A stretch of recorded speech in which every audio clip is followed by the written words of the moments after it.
పాదాల చెంత చేరిన మనం మౌనంగా ఆయన సన్నిధిలో కూర్చొని ఇక ఆయన మాటలు విందాం. పాడాము, స్తుతించాం, ఇప్పుడు మౌనంగా ఆయన మాటలు విందాం. లూకాసు వార్త 19వ అధ్యాయం. లూకాసు వార్త 19వ అధ్యాయం మొదటి నుంచి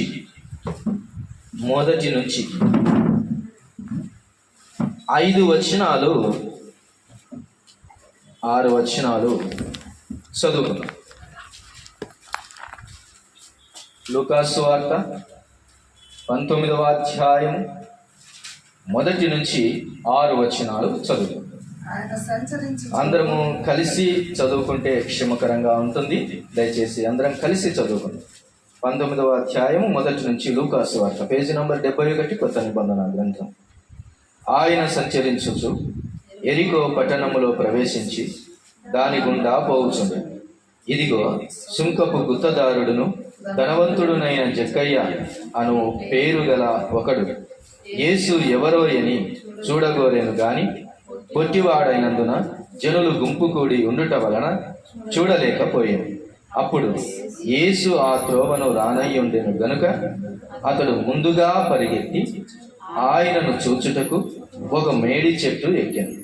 యేసు ఆ చోటికి వచ్చినప్పుడు కనులెత్తి చూచి, జక్కయ్య, త్వరగా దిగుము, నేడు నేను నీ ఇంట ఉండవలసి ఉన్నదని అతనితో చెప్పగా అతడు త్వరగా దిగి సంతోషముతో ఆయనను చేర్చుకొనెను. దేవుడి మాటలు దీవించినట్లు చిన్న మాట ప్రార్థన చేసుకుందాం. కనికరము గల మా తండ్రి, నీకు స్తోత్రం. చదవబడిన లేఖనాలు మీవి నాయన. నిలబడిన మనుష్యుడు నిష్ప్రయోజకుడు. నీ పాత్రగా బుహురగా వాడుకుంటే తప్ప పనికిరాదు. ఒప్పుకొనుచున్నాం స్వామి.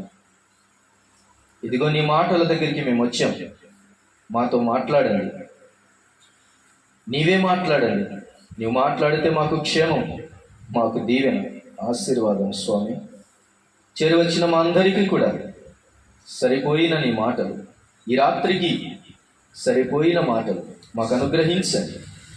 వింటున్న వారందరి జీవితాల్లో కార్యం చేసి మహిమ పొందుమని చదవబడిన లేఖనాలు చదివిన మీ బిడ్డలను దీవించండి. చదవబోయే లేఖనాలను కూడా దీవెనకరంగా చేసి మహిమ పొందుమని నమ్మదగిన యేసుక్రీస్తు వారి పరిశుద్ధ నామమున స్తోత్రములు చెల్లించి ప్రార్థించి వేడుకొనుచున్నాము తండ్రి, ఆమేన్. ప్రభునందు ప్రియులారా, చదవబడిన లేఖన భాగం లూకాసు వార్త 19వ అధ్యాయం. ఈ అధ్యాయము అనేక మందిని దేవుని దగ్గరకు ఆకర్షించిన అధ్యాయం. ఈ అధ్యాయమును చదివిన వారు, ఈ వర్తమానాలు విన్నవారు అనేకులు తమ హృదయాన్ని ప్రభువునకు ఇచ్చారు. అద్భుతమైన సువార్త సందేశం ఈ అధ్యాయములో దేవుడు రాసి ఉంచాడు. సంఘటన పెద్దది కాదు, సర్వసాధారణమైన సంగతులే ఇందులో ఉంటాయి. కానీ మహిమకరమైన కార్యాలు ఈ అధ్యాయంలో జరిగాయి. ఇక్కడ ఒక వ్యక్తి కనబడుతున్నాడు. ఆ వ్యక్తి పేరు జక్కయ్య. జక్కయ్య జీవితంలో ఒక ఆశ పుట్టింది. అదేంటంటే ఆయనను చూడాలని. ఈరోజు మన ముందు ఉన్నటువంటి చిన్న పాఠం ఏంటంటే, ఆయనను చూడాలనుకుంటే నీ జీవితంలో ఉండాల్సిన ఒక 3 లక్షణాలు. ప్రభువును చూడాలని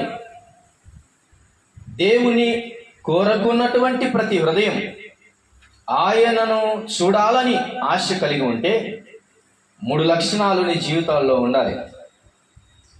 యేసు ప్రభువును కొంతమంది చూడటానికి వచ్చారు, కొంతమంది ఆయన మాటలు వినటానికి మాత్రం వచ్చారు, కొంతమంది ఆయన ఆశ్చర్య కార్యాలు ఏదైనా పొందుదామని వచ్చారు, కొందరు కేవలం స్వస్థత పొందుదామని వచ్చారు, మరికొందరు ఆయన ఆహారమును దీవించగా విస్తారముగా పెట్టిన గనుక వాటి కొరకు వచ్చిన వారు ఉన్నారు. మరికొందరు ఈయన ఎవరో చూద్దాం అనుకొని వచ్చిన వారు ఉన్నారు. మరికొందరు ఆయనను ప్రశ్నించడానికి వచ్చారు. ఇంకొందరు ఆయనను తప్పుపడదామని వచ్చారు. ఆయన దగ్గరికి వస్తూనే ఉన్నారు. వస్తున్న ప్రజల రకాలు వేరు వేరుగా ఉన్నాయి. చిట్ట చివరి వరకు కూడా వచ్చారు ఆయన దగ్గరికి. చిట్ట చివరిగా ఆయన దగ్గరికి ఎందుకు వచ్చారంటే ఆయనను పట్టుకోవడానికి కూడా వచ్చారు. ఆయనను సిలువ వేయటానికి వచ్చారు. ఇక ఆయన కొర ప్రాణంతో ఉన్నప్పుడు కూడా ఆయన దగ్గరికి సిలువ వేసిన వారు వచ్చి ఆయన అంగీ కొరకు వచ్చారు. ఆయన వస్త్రముల కొరకు వచ్చారు. ఇలాగో అందరూ వచ్చారు రకరకాలు. ఆయన పునరుద్ధానుడైనప్పుడు చూడటానికి వచ్చిన వారున్నారు. ఇంతమంది వచ్చిన వారున్నారని చెబుతున్నాను. ఈ రాత్రి యేసు వద్దకు నువ్వెందుకు వచ్చావు అన్నది ఆలోచన చేద్దాం. యేసయ్య దగ్గరికి రావటానికి నీ మనసు ఎందుకు వచ్చింది? ఇక్కడ ఒక మనుష్యుడు కనబడుతున్నాడు. అతని పేరు జక్కయ్య. అతడు ఎందుకు వచ్చాడంటే కోరిక ఉంది. ఏంటది? ఆయన ఎవరో చూడాలని ఆశ. ఆ ఆశ నెరవేర్చుకోవటానికి జక్కయ్య ప్రయత్నం చేశాడు. యేసయ్య జక్కయ్యకు దొరికాడు. అతడు దొరికించుకున్నాడు యేసయ్య. ఆ 3 లక్షణాలు ఉండుట వలన యేసయ్య జక్కయ్యకు దొరికాడు. నీ జీవితంలో యేసయ్య దొరికాడా? నేను అడుగుతూ ఉన్నాను. కొన్నిసార్లు యేసు ప్రభు వారు దొరికినట్లే అనిపిస్తుంటుంది, ఆయన దగ్గరికి వచ్చినట్లే అనిపిస్తుంటుంది, కానీ ఆయన దొరికినట్లు ఉండదు. నీ జీవితంలో తృప్తి ఉండదు. అక్కడే తిరుగుతుంది మరియా, ఆ తోటలోనే తిరుగుతుంది. యేసయ్యని నేరుగా వచ్చి పలకరించాడు, కానీ ఏమంటుంది? అయ్యా, నువ్వు నా ప్రభువును చూసావా అని అడుగుతుంది. ఎందుకనగా ఆయనను తోటమాలి అనుకుంది. నేడు ఆయన దగ్గరికి చాలా మంది వస్తున్నారు, ఇంకా అర్థం చేసుకోవట్లేదు. ఆయనను ఇంకా అర్థం చేసుకోలేదు. ఇలా అంటాను, అర్థం చేసుకోవడం పక్కన పెట్టి కొంత అపార్థం చేసుకుంటున్నారు కూడా ఆయన. ఎలాగంటే ఏ చేసినా ఆయన క్షమిస్తాలే. అబ్బో ఎంత అపార్థం. ఎట్ట బ్రతికినా పర్లేదులే. అబ్బో ఎంత అబద్ధం, ఎంత అపార్థం నీ జీవితంలో. యేసయ్య అంటే స్వస్థత మాత్రం ఇచ్చే వాళ్ళే జీవితం ఎట్టున్నా పర్లేదా? అబ్బా ఎంత అపార్థం చేసుకుంటున్నావు. ఈరోజు యేసు నీకు అర్థం కావాలి. యేసు నీ యొద్దకు నీకు దొరికాడా? నువ్వు అనుభవిస్తున్నావా యేసును అంటే 3 విషయాలు నువ్వు జ్ఞాపకం చేసుకోవాలి. మొదట, యేసు ప్రభువారు జక్కయ్యకు దొరకడానికి, యేసు ప్రభువారు దొరుకుట వలన జక్కయ్య ఆశ తీరడానికి గల కారణం. మొదటి మాటను చూడండి, 3వ వచనం. యేసు ఎవరో అని చూడగోరెను. ఇది మొదట యేసయ్య ఎవరో అని చూడకోరెను. కోరిక నీ జీవితంలో ఉండాలి. ప్రతి దినం కోరిక ఉండాలి. ప్రతి క్షణం కోరిక ఉండాలి. ఆయనను చూడాలనే కోరిక మొదట. జక్కయ్య ఏమైనా పొందాలని కోరికతో వచ్చాడా? కాదు. పొందాలని వచ్చిన వారు అనేకులు ఉన్నారు, పొందారు కూడా, తప్పలేదు. కానీ జక్కయ్యలో ఉన్నటువంటి ఆ ఆశ ఏంటంటే ఆయనను చూడాలి, అంతే నా ఆశ. ఈరోజు ఈ క్షుణ్ణమైన, లేకపోతే ఈ ప్లెయిన్, ఈ యథార్థమైన ఆశ నీ జీవితంలో ఉందా? యేసును నేను చూడాలి అని. ప్రియ యేసు రాజును చూచిన చాలు అని కీర్తన, పాత కీర్తన చాలా బాగుంటుంది. ఆయనను చూస్తే చాలు అనుకునే ఆశ నీకు ఉండాలి. నీ జీవితంలో ఒకసారి పరిశీలన చేసుకో. ఏం ఆశలు ఉన్నాయి నీకు ఆయన దగ్గరికి రావటానికి? జక్కయ్య దగ్గర ఉన్న ఆశ ఒకటే, ఆయనను చూడగోరెను, అంతే. అది చాలు. యేసయ్య ఎలా ఉంటాడో ఆయనను చూడాలి అని ఆశ కలిగి ఉన్నాడు. ఆశ లేకపోతే ఏ మనుషుడు కూడా దేన్ని సాధించలేడు. ఆశ ఉండాలి. నీతిమంతుని ఆశలు ఉన్నాయి, అలాగే దుష్టుల ఆశలు కూడా ఉన్నాయి. అయితే నీ ఆశను బట్టి నీ గమ్యస్థానం ఉంటుంది.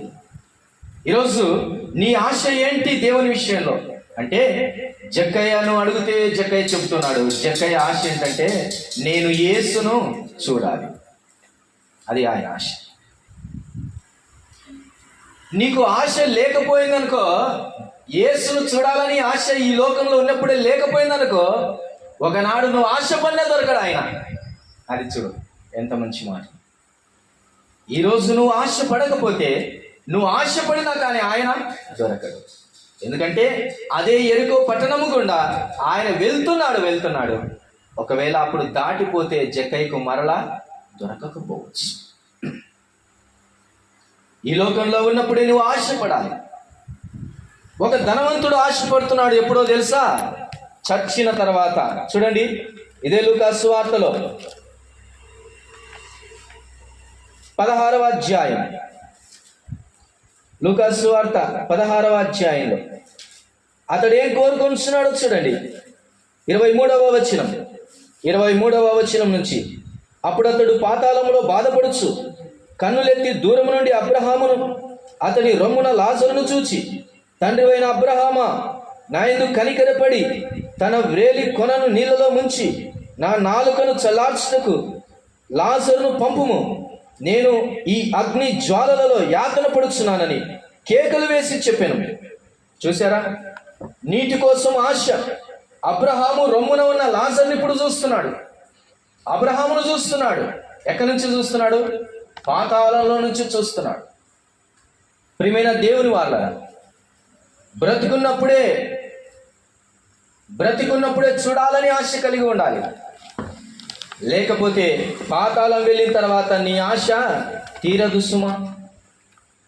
ఇంకొకటి ఇలాగ ఆశపడ్డాడు చూడండి. అదే లూకాసు వార్త 15వ అధ్యాయము, లూకాసు వార్త 15వ అధ్యాయము 16వ వచనం. వాడు పందులు తిను పొట్టుతో తన కడుపు నింపుకొన ఆశపడెను గాని ఎవడును వానికి ఏమీ ఇయ్యలేదు. ఆశపడాల్సిన సమయంలో తండ్రి యొద్ద నిజమైనటువంటి ఆశ కోరక తనకు కలిగినదంతా పోగొట్టుకున్న తర్వాత ఇప్పుడు ఆశపడుతున్నాడు. దేని కొరకు ఆశపడుతున్నాడు? పందుల పొట్టు కోసం ఆశపడుతూ ఉన్నాడు. అది కూడా దొరకల. ఈరోజు ఈ మాటలు వింటుండగా నీ ఆశ ఏంటి? నీ ఆశ ఎప్పుడు నీ ఆశ కలుగుతుంది అనేది ఆలోచించు. నీ ఆశ మంచిదా చెడ్డదా? దాని ప్రకారం నీ జీవితం ముగింపు ఉంటుంది. అయితే ఇక్కడ ఉన్నటువంటి జక్కయ్యకున్న ఆశను నువ్వు చూడు.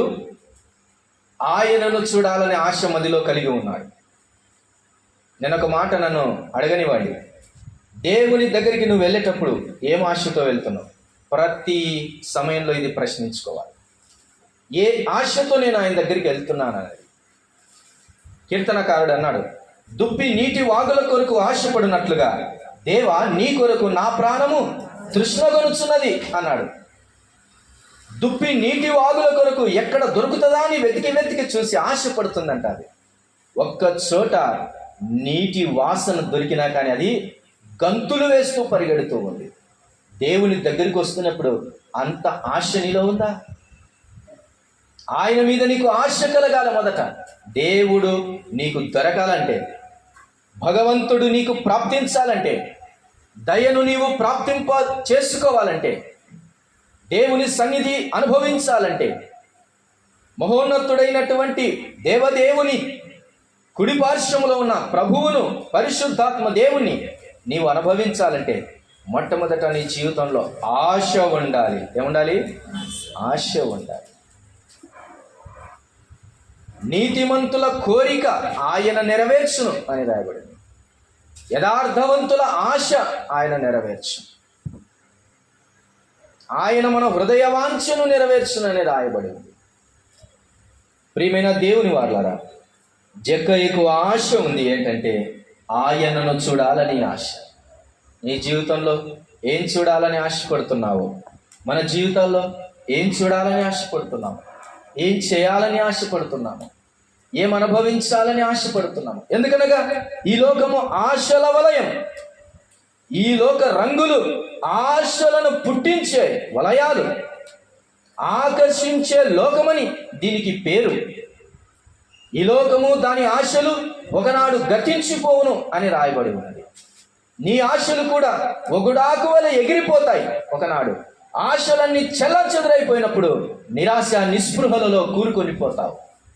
అందుకని నీ ఆశ చెడ్డది కాక మునిపే మంచి ఆలోచనతో ప్రభు పాదాల చెంతకు రమ్మని ప్రభు పిలుస్తున్నాడు.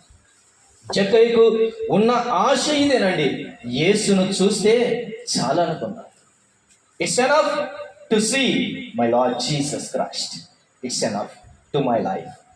నా జీవితానికి ఆయనను చూస్తే అంతే చాలు, చాలయ్యా. ఇలాంటి ఆశని జీవితంలో ఉన్నాయి. నెంబర్ 1, యేసు ప్రభు వారు జక్కయ్యకు దొరికాడంటే ఆశ ఉంది. దాటి వెళ్తూ ఉన్నాను. 2వ మాటను చూడండి, 3వ వచనాన్ని. పొట్టివాడైనందున జనులు గుంపు కూడి ఉండుట వలనను చూడలేకపోయెను. అప్పుడు యేసు ఆ త్రోవను రానయ్యుండెను గనుక అతడు ముందుగా పరిగెత్తి ఆయనను చూచుటకు ఒక మేడి చెట్టు ఎక్కాడు. 2వ పని ఏం చేశాడంటే, he went to right place. యేసును చూడాలని ఆశ కలిగిన తర్వాత ఆశ నెరవేర్చుకోవటానికి సరైన స్థలానికి వెళ్తూ ఉన్నాడు. యేసు ఆ మార్గమున వస్తున్నాడని ఎరిగి ఆ మార్గము గుండా వెళ్తున్నాడని తెలుసుకున్న ప్రకారంగా యేసు మార్గాన్ని ఎరిగి అదే స్థలానికి వెళ్తూ ఉన్నాడు. ఇక్కడ 2వ పని నువ్వే చేయాల్సింది ఏంటో తెలుసా? ఎక్కడ యేసు దొరుకుతాడో చూడాలా. అక్కడ గుంపులుగా ఉన్నారు, గుంపులుగా వచ్చారు అక్కడికి. అక్కడ యేసు ఉన్నాడు, అక్కడ ఒక గుంపు ఉంది, ఆ గుంపులో యేసయ్య ఉన్నాడు. నేను మరలా చెప్తున్నాను, యేసున్నాడు, అక్కడ ఒక గుంపు ఉంది, గుంపులో యేసయ్య ఉన్నాడు, ఆ మార్గంలో యేసయ్య దొరుకుతున్నాడు, అక్కడనే యేసయ్య దొరుకుతున్నాడు. ఈ రాత్రి ఈ మాట పదే చెబుతుండగా వినాలి. లోకములో అనేక గుంపులు ఉన్నాయి. ఇంతవరకు చూసాం, తప్పిపోయిన కుమారుడు ఒక గుంపు దగ్గరికి వెళ్ళాడు. ఏంటా గుంపు? అది పందుల గుంపు. ఈ రాత్రి నువ్వు అర్థం చేసుకోవాలి, ఏ గుంపులోనికి నువ్వు వెళ్తున్నావు. ఒకనాడు తీర్పు తీర్చేటప్పుడు 2 గుంపులు ఉంటాయి. ఎడమ ప్రక్క గుంపు, కుడి ప్రక్కన ఒకటి. ఈరోజు ఈ రాత్రి నువ్వు అర్థం చేసుకోవాల్సింది ఏంటంటే, యేసు స్వరం ఎక్కడ వినబడుతుందో అక్కడ యేసు ఉన్నాడని గుర్తుపట్టాలి. ఎక్కడ యేసు క్రీస్తును గూర్చిన నామస్మరణ జరుగుతుందో అక్కడ యేసు ఉన్నాడని గుర్తుపెట్టుకో. యేసును చూడాలనుకుంటే you know need to search any another ways. It is easy to find out. దేవుని స్వరం వినిపిస్తాడు. ఆయన కన్ఫ్యూజ్ చేసేవాడు కాదు, ఇక్కడున్నాను అక్కడున్నాను అని కన్ఫ్యూజ్ చేసేవాడు కాదు. ఆయన స్వరం ఖచ్చితంగా, నిశ్చయముగా, నిక్కచ్చిగా వినబడుతుంది. అంతే. ఆయనను గూర్చిన అడ్రస్ నీకు తెలియపరచబడుతుంది. ఆయన ఎక్కడున్నాడు?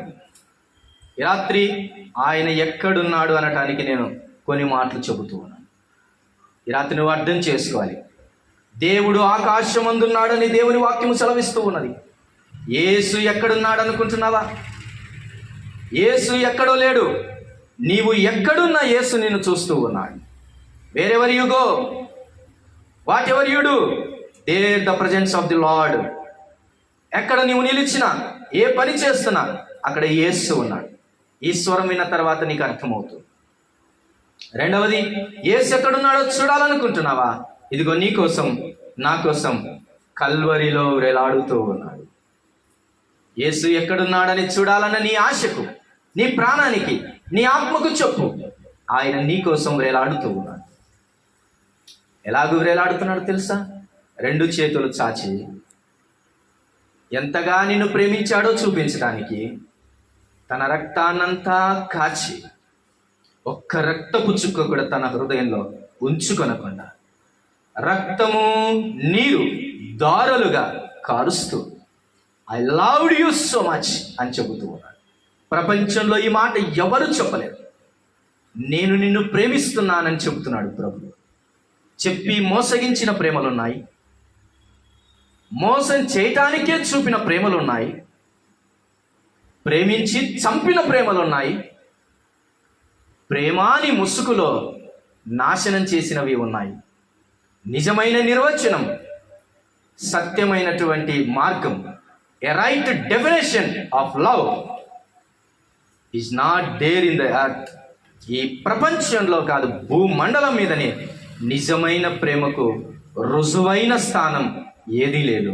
అది ఒకే ఒకటి, కల్వరిలో యేసు యుద్ధ. యేసు ఎక్కడున్నాడని నీ ప్రాణం కోరుకుంటుంటే కల్వరి శిలువలో ఉన్న ప్రభువును చూపించు. ఈ రాత్రి ప్రభు అంటున్నాడు, నీతో మాట్లాడుతున్నాడు. ఇదిగో ఆయన అన్నాడు, ప్రయాసపడి భారము మోసుకొనుచున్న సమస్త జనులారా నా యుద్ధకు రండి. ఇలాంటి ఆహ్వానం పలికిన వాడు భూమి మీద ఇంతవరకు పుట్టలేదు. ఒకవేళ పుట్టినా నా దగ్గరికి రండని పిలిచి మోసం చేసిన వాళ్ళు ఉండొచ్చు, కానీ యేసు దగ్గర మోసం లేదండి. యేసు దగ్గర మోసం లేదు, యేసు దగ్గర విశ్రాంతి ఉంది. అందుకని ప్రయాసపడి భారము మోసుకొనుచున్న సమస్త జనులారా రండి అనండి. ఇంతకు మానవునికి ప్రయాస ఎప్పుడు ప్రారంభమైంది? ఆది కాండంలోనే ప్రారంభమైంది.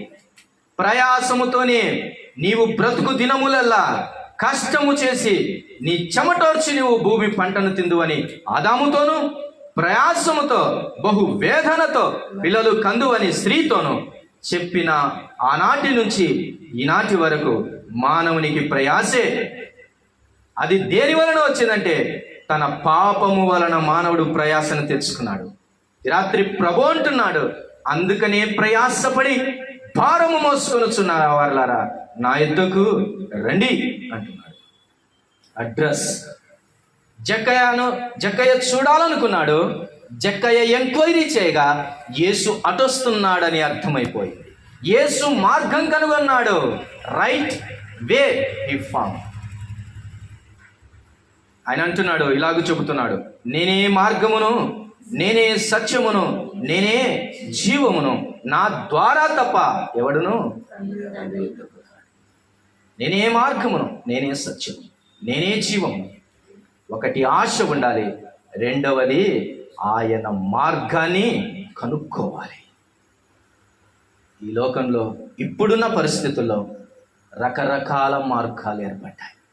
కొన్ని వంకర మార్గాలు, కొన్ని భయపెట్టే మార్గాలు, కొన్ని అసత్య మార్గాలు, చీకటి మార్గాలు, అన్ని మార్గాలుగానే కనబడుతున్నాయి. కానీ యేసు నిలిచిన వెలుగు మార్గం మానవుడు కనుగొనలేకపోతున్నాడు. ఇంకా తడువులాడుతున్నాడు మానవుడు. ఇంకా పరిశీలన చేయకుండా గ్రుడ్డిగా అడుగు వేస్తూ ఉన్నాడు మానవుడు. ఈరోజు యేసు ఎక్కడ వెళ్తున్నాడు?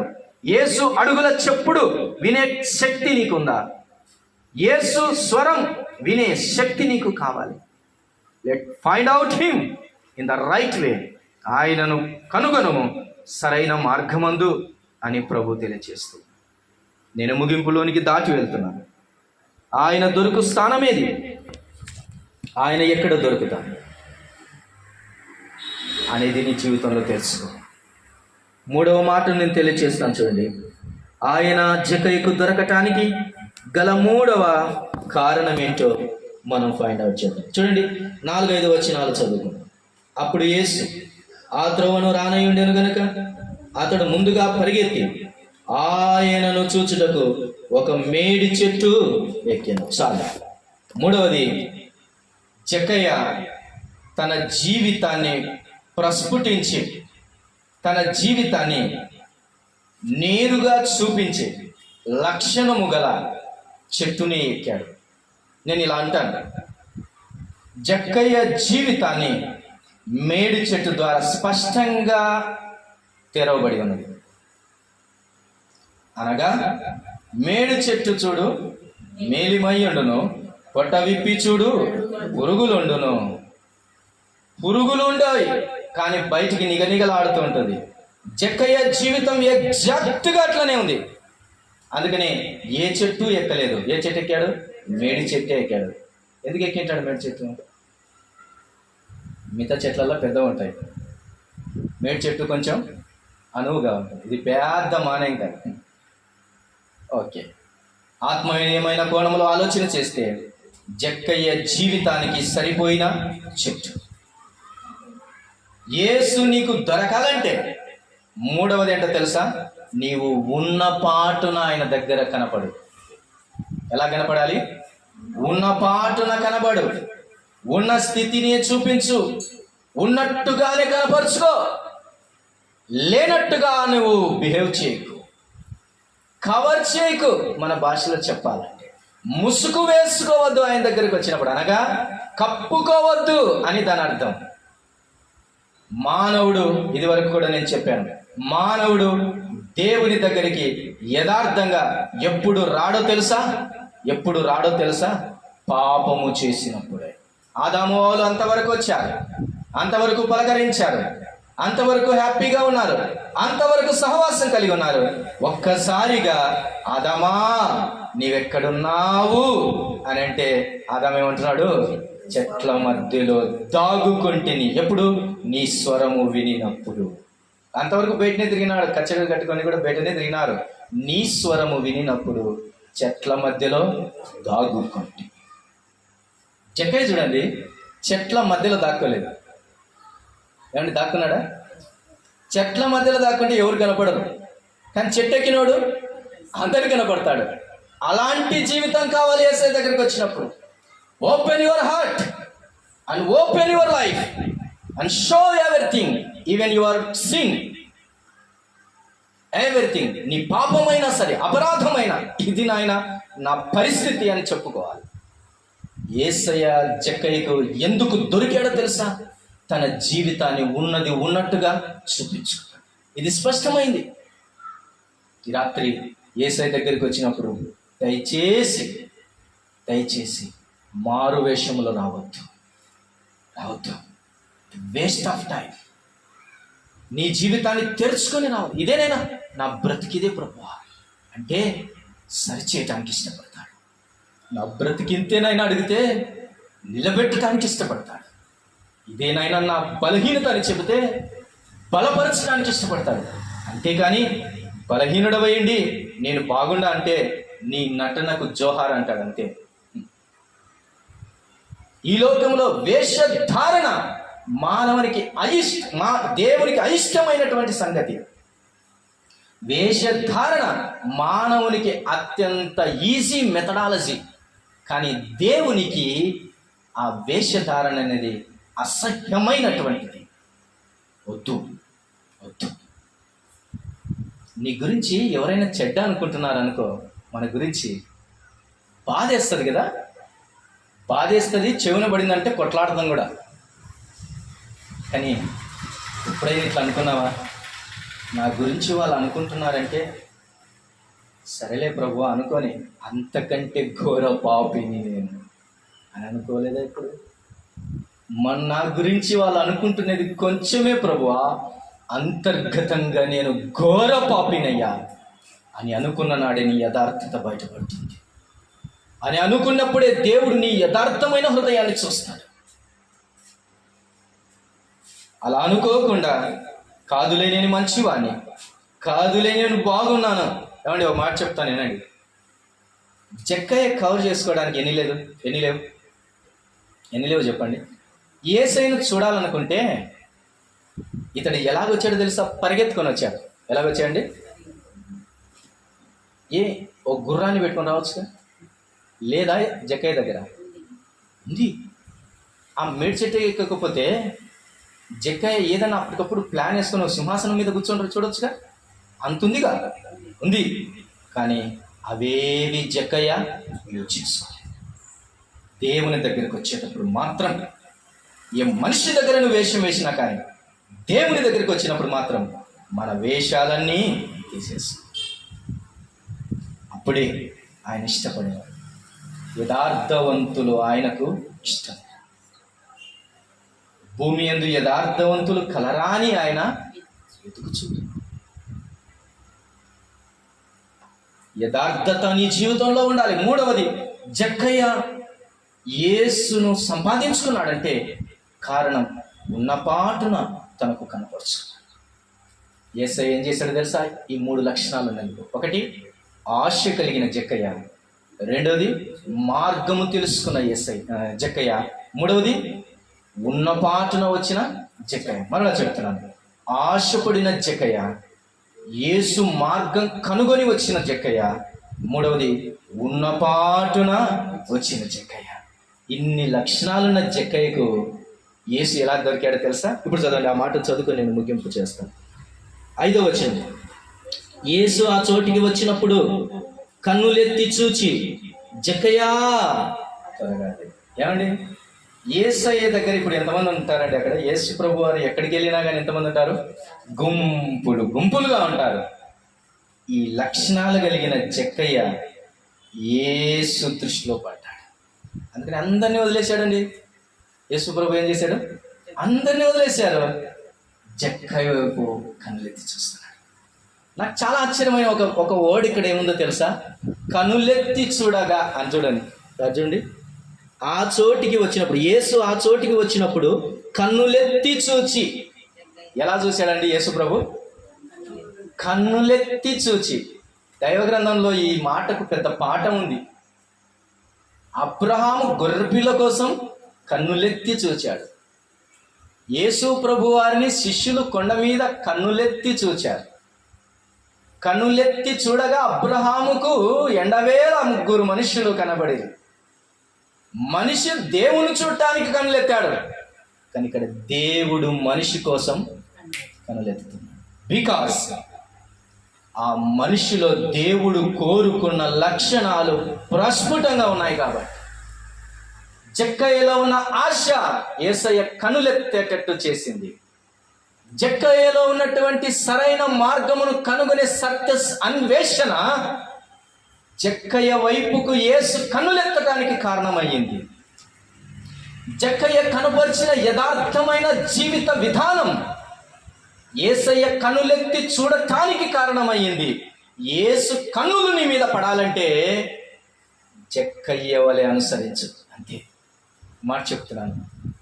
దేవుని కనులు మన మీద పడితే అబ్బా ఎంత ధన్యులమండి, ఎంత ధన్యులం. వల ఖాళీగా ఉన్న పేతురు వైపు దేవుని కళ్ళు పడ్డాయి. వల ఏమైంది? నిండిపోయాయి. రక్తస్రావము కలిగిన స్త్రీ వైపు దేవుని కనులు పడ్డాయి. ధారకట్టెను, ఆమె స్వస్థత పొంది. చచ్చిపోయినటువంటి యవనస్తుని మీద ఆయన కనులు పడ్డాయి. లేచి నిలిచాడు. 3 దినాలైంది చచ్చిపోయి. లాజరు కన్నులు పడ్డాయి. యేసు ప్రభు కన్నులు పేరు పెట్టు పిలువగా లేచి వచ్చి. దేవుని కనులు ఒక గాడిద మీద పడ్డాయి. దాని బంధకాలు విడిపోయి యేసుతో పాటు యెరూషలేము వచ్చింది. యేసు కన్నులు ఎవరి మీద పడతాయో వారి జీవితం ధన్యకరం. ఈరోజు రాత్రి ఉన్న పాటున ప్రభు దగ్గరకు రా. ఆయన కన్నులు నీ మీద పడతాయి. ఆయన మార్గము దగ్గరికి రా. ఆయన కన్నులు నీ మీద పడతాయి. ఆశతో రా. ఆయన కన్నులు నీ మీద పడతాయి. ఇటు ఆశ కలిగి ఉన్నావా? నీ ఆశ తీర్చడానికి ప్రభు ఇష్టపడుతున్నాడు. ఈనాడు ఆశపడకపోతే ఒకనాడు పాతాళంలో నిరాశ నిస్పృహలతో రొమ్ములు బాదుకుంటూ అయ్యో యేసును చూడాలని ఆశపడకపోతేనే, అయ్యో యేసు మార్గమును ఎరగకపోతేనే, అయ్యయ్యో ఉన్న పాటున కాక 100 సార్లు దేవుడు మాట్లాడిన వేషధారణతో వచ్చి కోల్పోయానే నిజమైన రక్షణ మారు మనస్సు అని వేడువాల్సి వస్తుంది ప్రియులారా. అట్టి ఏడుపు, దారుణమైన స్థితి రాకమునిపే నేడే రక్షణ దినమని ఆయన పాదాల దగ్గరికి వస్తే ఆయన నిన్ను బ్లెస్ చేయటానికి ఇష్టపడుతున్నాడు. ఎన్నో లక్షల మంది కన్యకలు ఉన్నప్పటికీ పరలోకమందున్న దేవుని కనులు మరియ మీద పడ్డాయి. రాత్రి అవే కనులు నీ మీద పడాలంటే యేసయ్య కనులు జక్కయ్య మీద పడినప్పుడు జక్కయ్య ఇంటికి ఏమొచ్చిందో తెలుసా? రక్షణ వచ్చింది. జక్కయ్య జీవితం ఏమైందో తెలుసా? మారిపోయింది. జక్కయ్య ఇంట్లో ఉండకూడనివి ఏమయ్యాయి తెలుసా? వెళ్ళిపోయాయి బయటికి. ఇదిగో ఇతడును అబ్రహాము కుమారుడు అనిపించుకున్నాడు. ఇప్పుడు చెప్పండి, అబ్రహాం ఎక్కడున్నాడు? ధనవంతుడు లాజరు దగ్గర చదివాం. ఎక్కడున్నాడు? పరదైస్సులో కనబడుతున్నాడు.